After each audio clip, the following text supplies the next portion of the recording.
Hardik Pandya CSK ಗೆ trade ಆಗಿದ್ದಾರೆ. ಹಾರ್ದಿಕ್ ಪಾಂಡ್ಯ MIನ ಬಿಟ್ಬಿಟ್ಟಿದ್ದಾರೆ. ಹಾರ್ದಿಕ್ ಪಾಂಡ್ಯಗೆ ಇನ್ನ ಕ್ಯಾಪ್ಟನ್ಸಿ ಯಾವುದೇ ಕಾರಣಕ್ಕೂ ಕೊಡಲ್ಲ. ಈ ಒಂದು ಸೀಸನ್ ಯಾವ ಮ್ಯಾಚ್ ಕೂಡ ಹಾರ್ದಿಕ್ ಪಾಂಡ್ಯಗೆ ಆಡ್ಸಲ್ಲ ಅಂತ ಹೇಳ್ಬಿಟ್ಟು ಸೋಷಿಯಲ್ ಮೀಡಿಯಾದಲ್ಲಿ ಫುಲ್ ಇದೆ. ಇದು ಬಿಟ್ಟರೆ ಇನ್ನೇನು ಕಾಣಿಸ್ಕೋತಾರ ನಿನ್ನೆಯಿಂದ. ಬಿಕಾಸ್ ನಿನ್ನೆ LSG ಅಗೇನೆಸ್ಟ್ ಹಾರ್ದಿಕ್ ಪಾಂಡ್ಯನ ಕೂರ್ಸಿದ್ದಕ್ಕೆ ಈ ತರ ನ್ಯೂಸ್ಗಳು ಬರ್ತಾ ಇರೋದು. ಅಂಡ್ CSK ಅಗೇನೆಸ್ಟ್ ಮ್ಯಾಚ್ ಆಡಿದ ತಕ್ಷಣ ಹೋಗಿ CSK ಒಂದವರು ಹಾರ್ದಿಕ್ ಪಾಂಡ್ಯ ಜೊತೆ ಮಾತಾಡ್ಬಿಡ್ತಾರೆ. ಈ ಒಂದು ಪಿಕ್ಚರ್ನ ನೋಡ್ಬಿಟ್ಟು, ಈ ಒಂದು ವಿಡಿಯೋನ ನೋಡ್ಬಿಟ್ಟು ಎಲ್ಲ ಸೋಷಿಯಲ್ ಮೀಡಿಯಾದಲ್ಲಿ Hardik Pandya next year CSK ಗೆ ಟ್ರೇಡ್ ಆಗ್ತಾವ್ರಂತೆ ಹಂಗೆ ನ್ಯೂಸ್ಗಳು ಬರ್ತಾ ಇದೆ. Because Chidambaram last year CSK owner Sanju Samson ಅಂತ ಮಾತಾಡಿರ್ತಾರೆ ರಾಜಸ್ಥಾನ್ ರಾಯಲ್ಸ್ ಇದ್ದಾಗ. ಅಂಡ್ ಈ ಒಂದು ಸೀಸನ್ ಸಂಜು ಸ್ಯಾಮ್ಸನ್ CSK ಕರ್ಕೊ ಬರ್ತಾರೆ. ಓಕೆ, ಅಂಡ್ ಈ ಒಂದು ನೆಕ್ಸ್ಟ್ ಇಯರ್ ಓಕೆನಾ ಇದೇ ತರ ಒಂದು ಸಿಚುವೇಶನ್ ಬರ್ಬೋದು ಹಾರ್ದಿಕ್ ಪಾಂಡ್ಯ ಲೈಫಲ್ಲೂ ಕೂಡ. ಹಾರ್ದಿಕ್ ಪಾಂಡ್ಯ CSK ಗೆ ಬರ್ಬೋದು ಅಂತ ಹೇಳ್ತಾ ಇದ್ದಾರೆ. ಅಂಡ್ ಇನ್ನ ಒಂದು MS ಧೋನಿ ಅಂತ ತುಂಬಾ ಕ್ಲೋಸ್ ಆಗಿರೋದ್ರಿಂದ ಹಾರ್ದಿಕ್ ಪಾಂಡ್ಯ ಅವ್ರನ್ನ ಟ್ರೇಡ್ ಮಾಡಿಕೊಂಡು CSK ಗೆ ಕರ್ಕೊ ಬರ್ತಾರೆ ಅಂತ ಹೇಳ್ತಾ ಇದ್ದಾರೆ. ಇದು ಪಾಸಿಬಿಲಿಟೀಸ್ ಇದೆ. ಹೆಂಗಂತ ಹೇಳಿದ್ರೆ MS ಧೋನಿ ಈ ಒಂದು ವರ್ಷ ಲಾಸ್ಟ್ ಆಕ್ಚುಲಿ ಇವರು 2 ವರ್ಷ ಹಿಂದೆನೆ ರಿಟೈರ್ಡ್ ಆಗಬೇಕಾಗಿತ್ತು IPL ಗೆ. ಜಸ್ಟ್ ಬ್ರ್ಯಾಂಡ್ಗೋಸ್ಕರ ಇಟ್ಕೊಂಡಿದ್ದಾರೆ. ಅವ್ರು ಇಟ್ಕೊಂಡ್ರೆ ಸ್ಪಾನ್ಸರ್ಸ್ ಬರ್ತಾರೆ, ಟಿಕೆಟ್ನ ಸೇಲ್ ಮಾಡ್ಬೋದು, ಹಂಗೆ ಹಿಂಗೆ ಅಂತ ಇಟ್ಕೊಂಡಿರೋದು. ಯಾಕಂದ್ರೆ ಈ ಒಂದು IPL ಬ್ರ್ಯಾಂಡ್ MS ಧೋನಿ ಅವ್ರನ್ನ ಬಿಡೋಕ್ಕಾಗಲ್ಲ. ಈ ಒಂದು ರೀಸನ್ ಇಂದ MS ಧೋನಿ ಇಟ್ಕೊಂಡಿರೋದು. ಅದು ಬಿಟ್ಟರೆ ಬೇರೆ ಇಲ್ಲ. ಅವ್ರಿಗೆ ಇಂಜುರಿ ಆಗಿದೆ ಅಂತ ಎಲ್ಲ ಓಕೆ. ಎವ್ರಿ ಗೇಮ್ ಅಲ್ಲಿ CSK ಅವ್ರ ವಿರುದ್ಧ ಪೋಸ್ಟ್ ಆಗ್ತಾರೆ. ಬಟ್ ಎವ್ರಿ ಗೇಮ್ ಕೂಡ ಇವರು ಪ್ಲೇಯಿಂಗ್ ಇಲೆವನ್ ಕಾಣಿಸ್ಕೊಳ್ಳಲ್ಲ ಬಿಕಾಸ್ ಆಫ್ ಬ್ರ್ಯಾಂಡ್ ಅಷ್ಟೇ. ಓಕೆನಾ. ಅಂಡ್ CSK ಗೆ ನೆಕ್ಸ್ಟ್ ಸೀಸನ್ MS ಧೋನಿ ಅವರು ಹಾರ್ದಿಕ್ ಪಾಂಡ್ಯನ ಕರ್ಸ್ಬೋದು, ಕರ್ಸ್ದೇ ಇರ್ಬೋದು. Because depends on Hardik Pandya.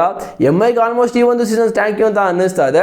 So MI ಗೆಲ್ಲಿ ಹೆಂಗಾಗ್ಬಿಟ್ಟಿದೆ ಅಂತ ಹೇಳಿದ್ರೆ ಹಾರ್ದಿಕ್ ಪಾಂಡ್ಯ ಕ್ಯಾಪ್ಟನ್ಸಿಲಿ ತುಂಬಾ ಡೌಟ್ಗಳು ಬರ್ತಾ ಇದೆ. ಯಾಕಂತ ಹೇಳಿದ್ರೆ ಈ ಒಂದು ಸೀಸನ್ ಅನ್ಕೊಂಡಂಗೆ ಏನೂ ಆಗಿಲ್ಲ ಪಾಪ. ಇವರಂತೂ ಎಲ್ಲನೂ ಟ್ರೈ ಮಾಡಿದ್ರು. ಆಲ್ಮೋಸ್ಟ್ 9 ಮ್ಯಾಚ್ ಅಲ್ಲಿ 7 ಮ್ಯಾಚ್ನ ಸೋಲ್ತಾರೆ, 2 ಗೆಲ್ಲದು ಈ ಒಂದು ಕ್ಯಾಪ್ಟನ್ಸಿಲಿ ಹಾರ್ದಿಕ್ ಪಾಂಡ್ಯ ಕ್ಯಾಪ್ಟನ್ಸಿಲಿ ಈ ಒಂದು ಸೀಸನ್. ಅಂಡ್ ನೆನ್ನೆ LSG ಅಗೇನೆಸ್ಟ್ ಮುಂಬೈ ಗೆದ್ಬಿಡ್ತಾರೆ ಸೂರ್ಯಕುಮಾರ್ ಅಂಡರ್ ಕ್ಯಾಪ್ಟನ್ಸಿಯಲ್ಲಿ. ಇದಕ್ಕೆ ಹಾರ್ದಿಕ್ ಪಾಂಡ್ಯ ಮೇಲೆ ಬ್ಲೇಮ್ ಮಾಡ್ತಾ ಇದ್ದಾರೆ. ಏನ್ ಮಾಡೋಕ್ಕಾಗುತ್ತೆ? ಹಾರ್ದಿಕ್ ಪಾಂಡ್ಯ ಎಂತ ಪ್ಲೇಯರು ಎಲ್ರಿಗೂ ಗೊತ್ತು. ಬಟ್ ಸ್ವಲ್ಪ ಆಟಿಟ್ಯೂಡ್ ಜಾಸ್ತಿ, ಸ್ವಾಗ್ ಜಾಸ್ತಿ. ಓಕೆ, ಅದೆಲ್ಲ no problem bro. But actually GT ಗೆ ಫಸ್ಟ್ ಇಯರ್ ಕಪ್ನ ಗೆಲ್ಸ್ಕೊಡ್ತಾರೆ. ಫಸ್ಟ್ ಇಯರ್ ಕಪ್ನ ಟ್ರೋಫಿನ ಗೆಲ್ಸ್ತಾರೆ GT ಗೆ. ಅದಾದ್ಮೇಲೆ ಅಂಬಾನಿ ಹೋಗ್ಬಿಟ್ಟು ಮುಂಬೈ ಇಂಡಿಯನ್ಸ್ ಅವರು ಇವ್ರನ್ನ ಟ್ರೇಡ್ ಮಾಡ್ತಾರೆ 100 ಕೋಟಿಗೆ. ಅದು 3 ವರ್ಷ ಕ್ಯಾಪ್ಟನ್ಸಿನ ಕೊಡ್ತೀನಿ ಅಂಡ್ ನೀವು ಕ್ಯಾಪ್ಟನ್ ಅಂತ ಹೇಳಿ ಎಲ್ಲಾನು ಡೀಲ್ ಮಾಡ್ಕೊಂಡು ಕರ್ಕೊ ಬರ್ತಾರೆ. ಅಂಡ್ 3 ವರ್ಷ ಏನು ಕೂಡ ಆಗಿಲ್ಲ. MI ಗೆ ಏನ್ ಪ್ರಾಬ್ಲಮ್ ಆಗಿರೋದು ಅಂತ ಹೇಳಿದ್ರೆ 2013 ಇಂದ 2020 ವರೆಗೂ 5 ಸಲ ಕಪ್ನ ಗೆಲ್ತಾರೆ 7 ವರ್ಷದಲ್ಲಿ. ಬಟ್ 20 ಇಂದ 26 ವರೆಗೂ 1 ಸಲನೂ ಕಪ್ನ ಗೆದ್ದಿಲ್ಲ. ಇದು MI ಗೆ ತಡ್ಕೊಳಕ್ ಇಲ್ಲ. ಅಂಡ್ ಈ ಒಂದು ಸೀಸನ್ ಎಲ್ ಕ್ಲಾಸಿಕೋ ಅಂದ್ರೆ CSK ಅಗೇನೆಸ್ಟ್ ಈ ಒಂದು ಎಲ್ ಕ್ಲಾಸಿಕೋಲಿ 2 ಮ್ಯಾಚ್ ಕೂಡ ಒಗ್ಗೆ ಹಾಕೊಂಡಿದ್ರೆ ಇದು ಆಕ್ಚುಲಿ CSK ಅವ್ರಿಗೆ MI ಅವ್ರಿಗೆ ದೊಡ್ಡ ಪ್ರಾಬ್ಲಮ್ ಆಗಿರೋದು. ಅಂಡ್ ಅಂಬಾನಿಗೂ ಕೂಡ. Because CSK against last 6-7 years ಅಲ್ಲಿ 1 ಮ್ಯಾಚ್ ಕೂಡ ಸೋಲ್ತಾ ಇರಲ್ಲ. ಅದು ವಾಂಕಡಲ್ಲಿ ಯಾರನ್ನೂ ಕೂಡ ಸೋಲಕ್ಕೆ ಬಿಡ್ತಾ ಇರಲಿಲ್ಲ, ಅಂದ್ರೆ MI ಸೋಲಕ್ಕೆ ಬಿಡ್ತಾ ಇರಲಿಲ್ಲ. ಬಟ್ ಇವಾಗ ವಾಂಕಡೆ ಹೋಗ್ಬಿಟ್ಟು ಎಲ್ಲರೂ ಕೂಡ ಹೊಡೆದೊಡ್ದು ಬರ್ತಾ ಇದಾರೆ. ಅದಕ್ಕೋಸ್ಕರ ಹಾರ್ದಿಕ್ ಪಾಂಡ್ಯನ ನೆನ್ನೆ ಮ್ಯಾಚಲ್ಲಿ ಕೂರಿಸಿದ್ರು ಅಂತ ಎಲ್ಲರೂ ಕೂಡ ಹೇಳ್ತಿದ್ದಾರೆ. ಆಕ್ಚುಲಿ ಹಾರ್ದಿಕ್ ಪಾಂಡ್ಯಗೆ ನೆನ್ನೆ ಮ್ಯಾಚಲ್ಲಿ ಇಂಜುರಿ ಆಗಿದೆ. ಆಕ್ಚುಲಿ ಇವರು ಇವಾಗ ನಮ್ಮ ಬೆಂಗಳೂರಿಗೆ ಬಂದಿದ್ದಾರೆ NCA ಗೆ ರಿಕವರಿ ಆಗೋದಕ್ಕೆ ಅಂತ ನ್ಯೂಸ್ಗಳು ಬರ್ತಾ ಇದೆ. ಓಕೆ, ಬಟ್ ಇಲ್ಲಿ MI ಗೆ ದೊಡ್ಡ ಪ್ರಾಬ್ಲಮ್ ಆಗಿರೋದು. ಹೇಳಕ್ಕಾಗಲ್ಲ next season Hardik Pandya CSK ಗೆ ಬಂದರೂ ಬರ್ಬೋದು. ಬಿಕಾಸ್ MS ಧೋನಿ ರಿಟೈರ್ಮೆಂಟ್ ತಗೋತಾ ಇದ್ದಾರಲ್ಲ ಅದಕ್ಕೋಸ್ಕರ.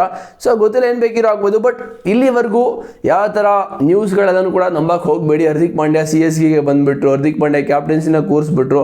ಓಕೆ, ಕೂರಿಸಿರ್ಬೋದು, ಇವಾಗ ಸೂರ್ಯಕುಮಾರ್ ಯಾದವ್ ಕೊಟ್ಟಿರ್ಬೋದು. ಆ ನ್ಯೂಸ್ಗಳನ್ನ ಪ್ರಕಾರ obviously next season Suryakumar Yadav 100% ಹೇಳ್ತಾ ಇದ್ದೀನಿ MI ಗೆ ಕ್ಯಾಪ್ಟನು. ಬಿಕಾಸ್ ಈ ಒಂದು ಸೀಸನ್ನು T20 ವರ್ಲ್ಡ್ ಕಪ್ ಅಲ್ಲಿ ವಿನ್ನಿಂಗ್ ಕ್ಯಾಪ್ಟನ್ ಅಲ್ವಾ. ಅಂಡ್ ಇವ್ರ ಕ್ಯಾಪ್ಟನ್ಸಿಲಿ ಎಲ್ಲರೂ ಕೂಡ ಆಡ್ತಾರೆ. ಅದೇನೋ ಗೊತ್ತಿಲ್ಲ, ಹಾರ್ದಿಕ್ ಪಾಂಡ್ಯ ಅಂಡರ್ ಕ್ಯಾಪ್ಟನ್ಸಿಲಿ ಯಾರು ಕೂಡ ಪರ್ಫಾರ್ಮ್ ಮಾಡಲ್ಲ. ರೋಹಿತ್ ಶರ್ಮಾ ಮಾಡಲ್ಲ, ತಿಲಕ್ ವರ್ಮಾ ಮಾಡಲ್ಲ, ಅಂಡ್ ಸೂರ್ಯಕುಮಾರ್ ಯಾದವ್ ಮಾಡಲ್ಲ. ಅದು ಸೂರ್ಯಕುಮಾರ್ ಯಾದವ್ ಬಂದ್ಬಿಟ್ರೆ ಸಾಕು.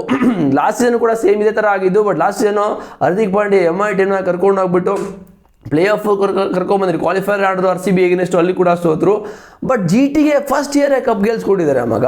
ಆಕ್ಚುಲಿ GT ಗೆ ಬರೋಕ್ಕಿಂತ MI ಗೆ ಬರೋಕ್ಕಿಂತ ಮುಂಚೆ GT ಲಿ 71% ವಿನ್ನಿಂಗ್ ಕ್ಯಾಪ್ಟನ್ ಆಗಿದ್ದಿದ್ದು ಇವರು. ಅದಾದ್ಮೇಲೆ ಇಲ್ಲಿ ಬಂದ್ಮೇಲಂತೂ ಎಲ್ಲ ಮ್ಯಾಚ್ ಕೂಡ ಸೋಲ್ತಾ ಇದ್ದಾರೆ. ಅಂಡ್ ಈ ಒಂದು ಸೀಸನ್ ಕಂಪ್ಲೀಟ್ ಆಗೆಲ್ಲ ಕೂಡ ಹೋಗಿ ಹಾಕೋದು ಅನ್ಕೊಂಡಂಗೆ ಏನೂ ಆಗ್ತಾಯಿಲ್ಲ.